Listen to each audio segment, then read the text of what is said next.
All right, hello everybody. Time for another manifestation video. I know you all love those, and I've been thinking about this one for a few days, so I'm going to go ahead and get this out there. I wanted to talk about 3 huge reasons why your manifestation isn't coming to you. I would have to say, number 1, these aren't in any particular order, okay? Number 1 is kind of like a 2-part reason, okay? Sitting around and waiting on it, okay? This is tricky. But what this is learning the language of the universe, okay? So it's very important to understand that your entire life is made up of mirror image reflections of the frequencies that you are casting, okay? Another way I like to explain this is that the universe is very playful. The universe is playing with you, okay? Not in a mean way. The universe is very interactive. The universe is always giving you everything you need so that you can keep doing whatever it is that you are doing. So, for example, if I decide to pursue relationships are going to run from me so that I can have something to pursue. If I'm searching to try to find true love is hiding from me so that I can have something to search for. You see what I'm saying?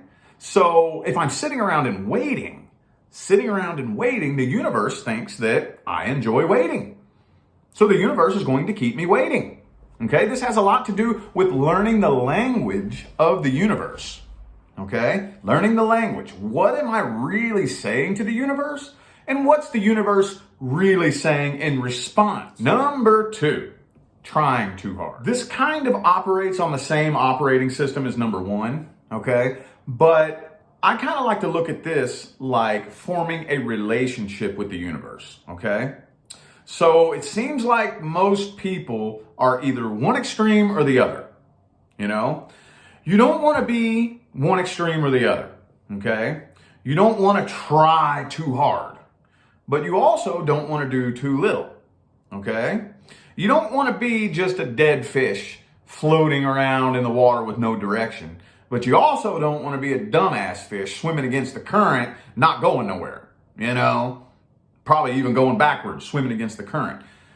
You need to learn to develop that relationship with the universe. So you need to learn how to do just enough and then let it go. Do just enough. And this is a feeling-based relationship with the universe. You have to really be able to go inside and feel out. What am I doing? What is too much? And when do I need to back off? Okay? I need to be able to do just enough. And then when I feel like I'm doing too much or I'm getting too much pushback, I release and let go. Do just enough. And then release and let the universe do the rest. Okay? Take your mind off of it. Your thoughts affect it. Okay? Your thoughts have an incredibly profound effect on the flow of causality in the quantum field. Okay? One of the biggest keys to you being able to allow the universe to work is for you to remove your focus and your thoughts from the subject matter. I'm telling you, that is very, very, very important. Do just enough and then take your thoughts and your focus away from it and distract yourself with something else. Then the next time it comes to mind, go back and do some more. And then remove your thoughts and your focus from the subject matter so that the universe can flow. Okay? Fun little behind the scenes trivia about me. You know how sometimes when you see me shuffling and I'm looking around and humming a little tune like while I'm shuffling, you know? You know why I do that? Some of you probably assume that I'm doing that just to put on a little show for you guys, and no. I'm doing that to distract myself from the cards so that I'm not thinking about them and focusing on them so that the universe can come through and flow and do what it's got to do while I'm shuffling. That's why I do that. Okay?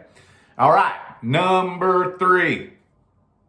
I would probably, if I was to put these in any particular order, I would probably say this is the most important one, okay? Because when you start to develop that relationship with the universe, okay, and you know how much to do and how much to not do, and you develop that trust-based relationship with the universe, and you really start changing and shifting frequencies, this one here is what separates the men from the boys, the women from the girls, the adults from the children. This right here.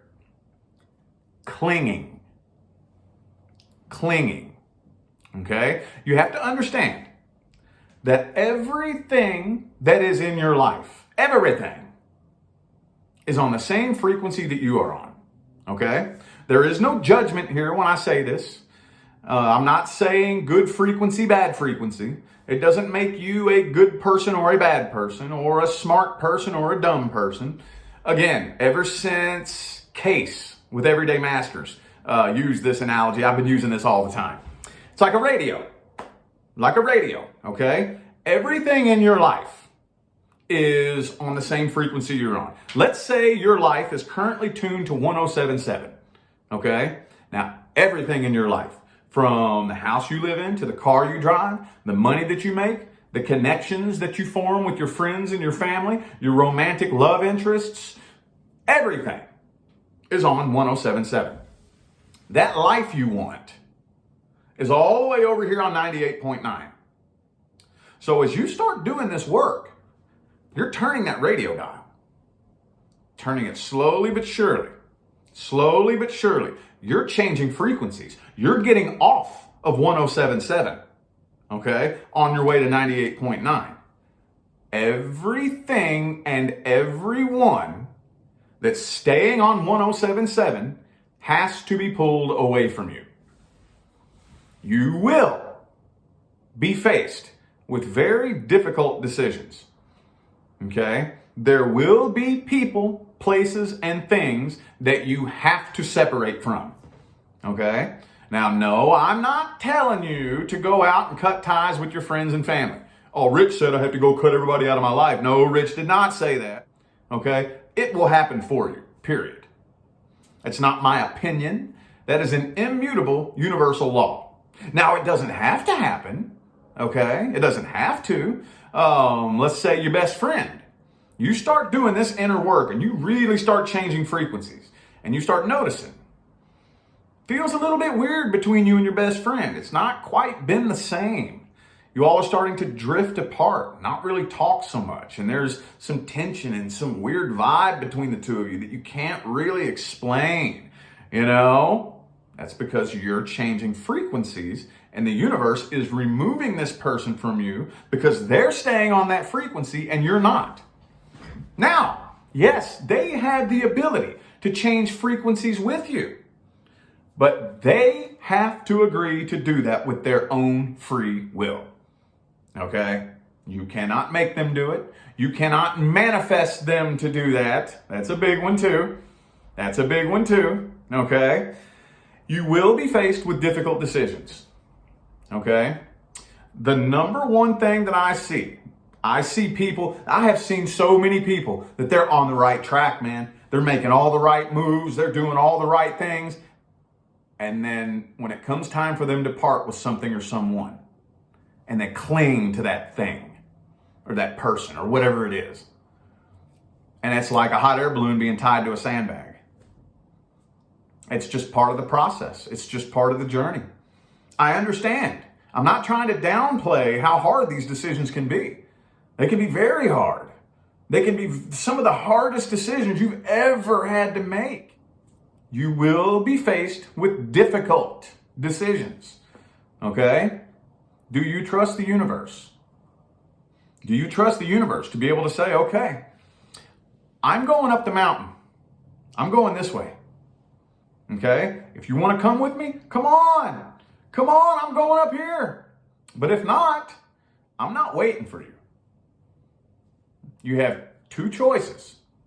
Either release and let go and separate, and you continue your journey to that frequency, and you get to live that life that you've been manifesting? Or you cling to this person or this place or this thing and your manifestation gets flushed down the toilet. I know at least one person needed to hear that. And as long as one person takes one thing that they heard me say and totally changes their life with it, my job is complete. I'm going to go ahead and get out of here now, y'all. I wish you love, luck, light, and prosperity on your journey. Y'all have a good day.